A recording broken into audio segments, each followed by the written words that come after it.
സമേതം വീട്ടിലിരുന്ന് കഴിക്കുവാൻ ഖലീസിലെ ബക്കറ്റ് ബിരിയാണി. വട്ടപ്പാറ താഴെവളവിൽ അമിത വേഗത്തിലെത്തി സ്വകാര്യ ബസ് നിയന്ത്രണം വിട്ട് ലോറിയിൽ ഇടിച്ച അപകടം. തിങ്കളാഴ്ച വൈകിട്ട് 5-നാണ് അപകടം. വട്ടപ്പാറ വളവിൽ തിങ്കളാഴ്ച വൈകിട്ട് 5 മണിയോടെയാണ് അപകടമുണ്ടായത്. ദീർഘദൂര സ്വകാര്യ ബസ് നിയന്ത്രണം വിട്ട പിക്കപ്പ് ലോറിയിലിടിച്ചും കാറിലിടിച്ചുമാണ് അപകടമുണ്ടായത്. കോഴിക്കോട് നിന്നും തൃശ്ശൂരിലേക്ക് പോകുകയായിരുന്ന limited bus stop bus Vattappara പ്രധാന വളവിൽ നിയന്ത്രണം വിട്ട പിക്കപ്പ് ലോറിയിൽ ഇടിക്കുകയായിരുന്നു. അപകടത്തിൽ പിക്കപ്പ് ലോറിയിലുണ്ടായിരുന്ന ലക്ഷങ്ങൾ വിലമതിക്കുന്ന സോളാർ പാനലുകൾ തകർന്നിട്ടുണ്ട്. ബസിന്റെ മുൻഭാഗവും തകർന്നിട്ടുണ്ട്. സ്വകാര്യ ബസിന്റെ അമിത വേഗതയാണ് അപകടത്തിന് കാരണമെന്ന് ദൃക്സാക്ഷികൾ പറഞ്ഞു. ഞാനിങ്ങനെ വളാഞ്ചേരിയിൽ നിന്ന് ലോഡ് ചെയ്തിട്ട് ഇങ്ങനെ തിരുവി പോകുന്ന പക്ഷേ ഈ ലിമിറ്റഡ് അത്രയും സ്പീഡിലാണ് ഇറങ്ങി വന്നത്.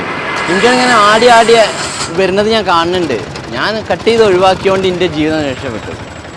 നമ്മളൊരു മരണം മുഖാമുഖം കാണുന്ന മാതിരിയാണ് എനിക്ക് അപ്പോൾ കണ്ടത്. ഒത്തിരി സമയം കൊണ്ട് ഞാൻ കട്ട് ചെയ്ത് ഒഴിവാക്കിയോണ്ട് ഞാൻ രക്ഷപ്പെട്ടതാണ്. അത്രയും സ്പീഡിലാണ് അവർ ഓവർ സ്പീഡായതുകൊണ്ടാണ് നമുക്ക് ഇത്രയും ഒരു വലിയ അപകടം. എൻ്റെ ഒരുപാട് നാശനഷ്ടങ്ങൾ, ഒരു 10 ലക്ഷം റുപ്യോളം ഇപ്പം നഷ്ടം നമുക്ക് സംഭവിച്ചിട്ടുണ്ട്. വണ്ടിയിൽ സോളാർ പാനലാണ്, അതിൻ്റെ മെറ്റീരിയൽസാണ്. ആ പാനലിന് ഓരോന്നിനും ഒരു 25,000 റുപ്യ വെച്ചിട്ടെങ്കിലും നമുക്ക് എക്സ്പെൻസ് വരുന്നുണ്ട്.